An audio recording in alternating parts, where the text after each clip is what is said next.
But it's often, this new phase of maritime trade in the Indian Ocean is often attributed to the formal Roman annexation of Egypt in 30 BC. And traditionally, Western scholars, European scholars, have seen this event as a turning point in Indian Ocean history. I think now we dispute that. And I think now most scholars agree that the Romans walked into an already existing Asian circuit of trade. And that's very clearly represented, in fact, by the presence of related ware, for example, in the Bay of Bengal and India, and as far actually as Malaysia, as you can see from the inset map there. This pottery was manufactured probably somewhere in eastern India, and it circulated from around about the 3rd century BC. So it was quite an early, pre-Roman evidence of a quite well-developed circuit of trade going on already in Asia, long before the arrival of the Europeans. Of course, Europeans like to write Eurocentric history, and they like to see Europe as a centre of everything. But we're very quickly now learning that certainly wasn't the case in so many periods. Another very interesting aspect of this early phase of trade is that it's not only Roman pottery, which we find widely distributed in the Western Indian Ocean, but we actually see Mesopotamian pottery, Parthian period pottery, playing an equally important role. Some work done recently by Roberta Tomba on the Roman amphora from India has indicated that many of those so-called Roman amphora are misidentifications, in fact, of Parthian torpedo jars or Parthian amphora transport jars. And that's a really important point because it challenges again the significance of Rome to the development of Western Indian Ocean trade, maritime trade, an important point.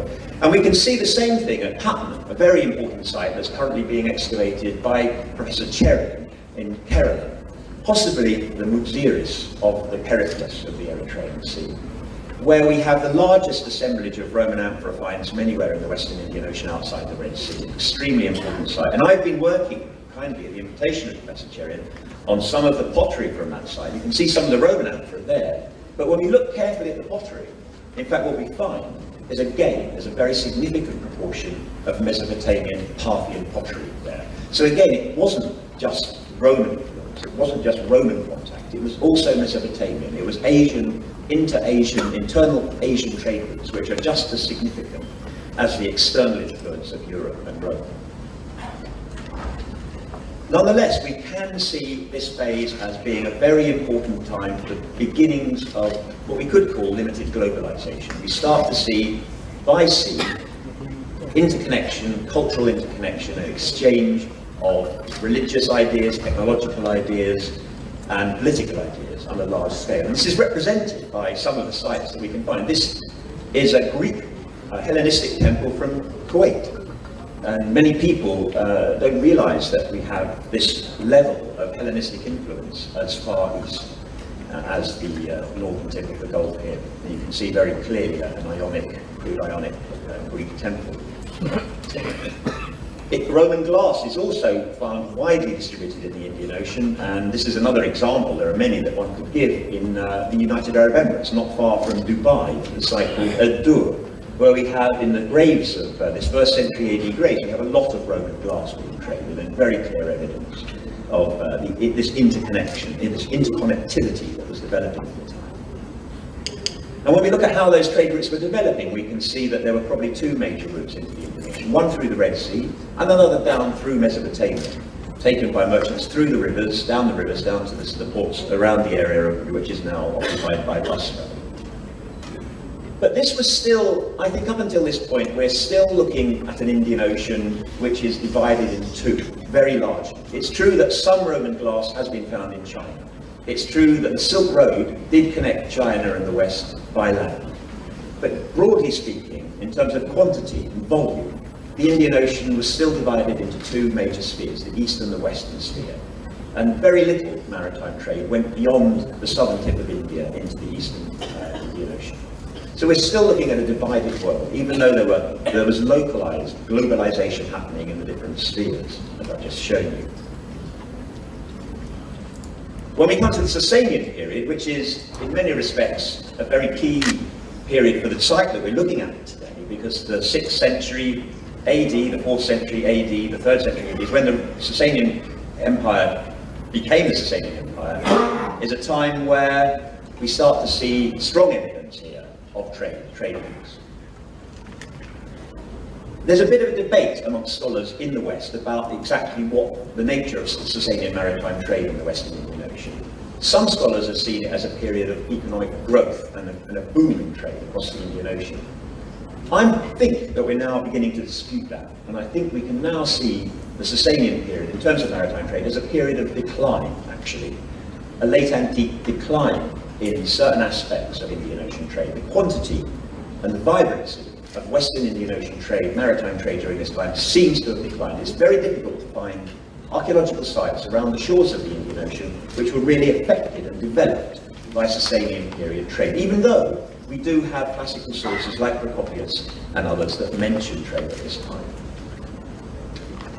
When we look at the evidence from Mesopotamia itself, as particularly the archaeological survey work done by Adams, we can see that this has been identified, the Sasanian period has been identified as a peak in agricultural and rural development. So it's an odds, really. There are two stories. One is that the Sasanian period was one of great prosperity in its own internal agricultural development in the heartland, the population heartland of Mesopotamia. But then in the Indian Ocean, perhaps not so much evidence of trade. But it should be said that some of the evidence that Adams used to illustrate that peak is now being challenged. And it might be that he was a little bit wrong, and that the peak should in fact have happened just in the early Islamic period. And the Sasanian period might not have been quite the boom period that Adams identified. And this map shows some of the evidence that we have. We haven't yet got any evidence from the East African coast, for example, of Sasanian contact, and it's very difficult to find evidence of Sasanian contact along the western coast of India. But, and having said that, what we are beginning to find is an alternative pattern, and we are starting to find in Arabia quite a strong presence of Indian pottery being transported the other way.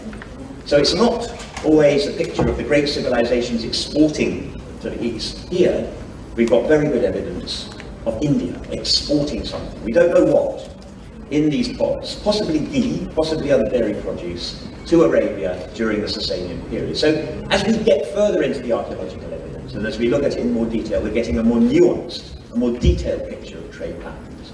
And that's going to help us enormously to understand the way that Indian Ocean trade developed. That's going to help us enormously to understanding a site like Kedah and understanding its role in local circuits of trade and international circuits of trade later on. Really the big change, the fundamental change, the absolutely key change which occurred in Indian Ocean trade is really the rise of Islam. And it's not for religious reasons, it's for political and economic reasons. Because with the rise of Islam, we see the Muslim conquest bringing together the southern part of the Roman Empire and the Sasanian empires under one political organization. And with the reforms of Abdul-Malik in the late 7th century, we see a new coinage system and the administrative system, we see the presence of an enormous land empire. In fact, the biggest empire that anybody had seen up until this point, and one of the biggest that's ever been known in history. A very brief piece of research on Google Earth suggests that the Umayyad Empire